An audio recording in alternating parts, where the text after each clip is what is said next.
ఎవరైనా ఇప్పటికీ కూడా పెద్దపల్లి కలెక్టర్గా మీరు చేశారు కదా అనే గుర్తు తెచ్చుకుంటారు తప్ప 3.5 ఏళ్ళు ఇక్కడ నేను ఎడ్యుకేషన్ డిపార్ట్మెంట్లో చేసింది గురించి మాత్రం ఎవరు మాట్లాడరు. నాకు కూడా ఆ విధంగానే మీ అందరి ప్రేమ అభిమానాలు మీరు ఇచ్చినందుకు, ఇంకా అదే మనసులో మీకు కూడా ఉన్నందుకు చాలా చాలా ధన్యవాదాలు. ఇక ఈ ప్రోగ్రాం కోసం గురించి మాట్లాడదలిస్తే, ఈ 5 గ్యారంటీలకు సంబంధించి ఆ రోజు అయిపోయింది కాబట్టి మంచి ప్రోగ్రాం ఒకటి పెట్టి ప్రతి గ్రామంలో తిరిగి ప్రతి గ్రామంలో ఎవరు ఎటో వెళ్ళే అవసరం లేకుండా వాళ్ళ ఇంటి దగ్గరలోనే ఈ అప్లికేషన్స్ తీసుకొని వాళ్ళ అవసరాలు ఏంటో కనుక్కుంటే మంచి కార్యక్రమాన్ని ఇప్పుడు మనం ప్రారంభించుకున్నాము. ఈరోజు ఆఖరి రోజు, ఇక్కడ మాత్రం మొదటి రోజు, అంతే కదా. సో చాలా చోట్ల 4 జిల్లాలు, ఉమ్మడి కరీంనగర్ జిల్లాలో తిరిగి వచ్చాను నేను. ప్రజల స్పందన చాలా అద్భుతంగా ఉంది. అందరూ కూడా వచ్చి వాళ్ళకి కావాల్సినవన్నీ కూడా లిస్ట్ అవుట్ చేసుకోవటం, అక్కడ కూర్చొని రాయించడం, అవసరమైతే ఇంకా పనులలో ఉన్న వాళ్ళు లేట్గా వచ్చినా సరే వాళ్ళ కోసం కూడా అధికారులందరూ కూడా కూర్చొని డీటెయిల్స్ అన్ని రాయించడం, ఇవన్నీ కూడా చక్కగా జరుగుతున్నాయి. 4 జిల్లాల్లోనూ ఈరోజు ఆఖరి జిల్లా పెద్దపల్లి నేను తిరగడం జరుగుతుంది. ప్రభుత్వం, కాంగ్రెస్ ప్రభుత్వం, ముఖ్యమంత్రి రేవంత్ రెడ్డి గారు కృతనిశ్చయంతో ఉన్నారు. మీరు ఏది కూడా, ఎందుకంటే ఇవాళ మనందరం కూడా ఆలోచన చేయాలి.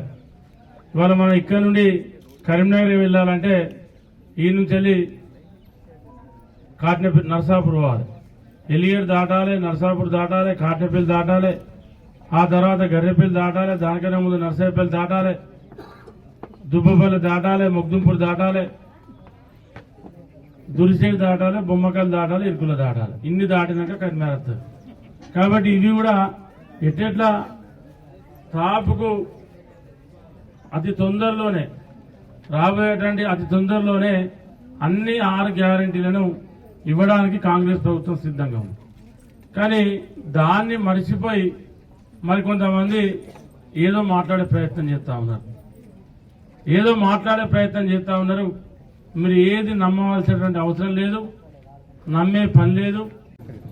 అధికారులందరికీ, గౌరవనీయులైన స్థానిక సర్పంచ్ గారికి, సీనియర్ ప్రజాప్రతినిధులందరికీ, సభకొచ్చిన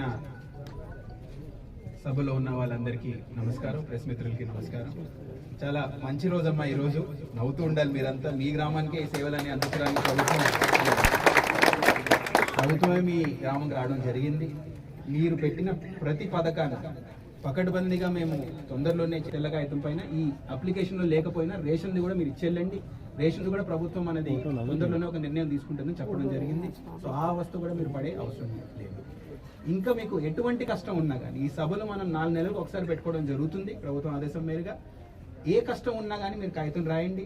మా ఆఫీసులకు వచ్చే అవసరం లేదు, మా అధికారి చుట్టూ మీరు తిరిగే అవసరం లేదు. నేనే జిల్లా కలెక్టర్గా మీకు ఇది చెప్పడం జరుగుతుంది. మీరు అక్కడ కాగితం ఇవ్వండి. ప్రభుత్వం ఆదేశం మేరకు మీ సేవలు మీ గడప దగ్గరే మీకు అందేలాగా ప్రభుత్వం చూసుకునే బాధ్యత మేము తీసుకుంటున్నాము. ఎక్కువ మాట్లాడుకుంటామా, మీరు సభకు వచ్చారు, చాలా సంతోషం. వచ్చినందుకు నేను ధన్యవాదం కూడా చెప్తున్నాను. ఇప్పుడు నేను ఎక్కువ సమయం తీసుకోకుండా మా గారు నేను ఎమ్మెల్యే గారిని మాట్లాడమని విజ్ఞప్తి చేస్తున్నాను. మరొకసారి అందరికీ ధన్యవాదాలు. స్పెషల్ కలెక్టర్ గారికి, అదేవిధంగా సింగిల్ విండో చైర్మన్ గారికి, ఉప సర్పంచ్ గారికి, మీ స్పెషల్ ఆఫీసర్ గారికి, ఈ కార్యక్రమంలో పాల్గొన్నటువంటి డిఆర్డీఏ జిల్లాధికారి శ్రీధర్ గారికి, వేదికను అలంకరించినటువంటి అధికార యంత్రాంగానికి, గౌరవ పెద్దలందరికీ, ఈ కార్యక్రమంలో పాల్గొన్నటువంటి లాలపల్లి గ్రామ ప్రజలకు 27 రోజులు అవుతా ఉంది. ఈ 27 రోజులలో ఇవాళ ప్రభుత్వ అధికార యంత్రాంగాన్ని లాలపల్లి గ్రామానికి పంపించడం జరిగింది. మరి రేవంత్ రెడ్డి గారు ముఖ్యమంత్రి ప్రమాణ స్వీకారం చేసిన తర్వాత 48 గంటల లోపలనే మీకు 6 గ్యారంటీలలో 2 గ్యారంటీలు అమలు చేయడం జరిగింది. మరిన్ని వీడియోస్ కోసం ఛానల్ ని సబ్స్క్రైబ్ చేయండి. లేటెస్ట్ అప్డేట్స్ కోసం వాట్సాప్ ఛానల్ ని ఫాలో చేయండి. అండ్ లింక్ డిస్క్రిప్షన్ లో ఉంది.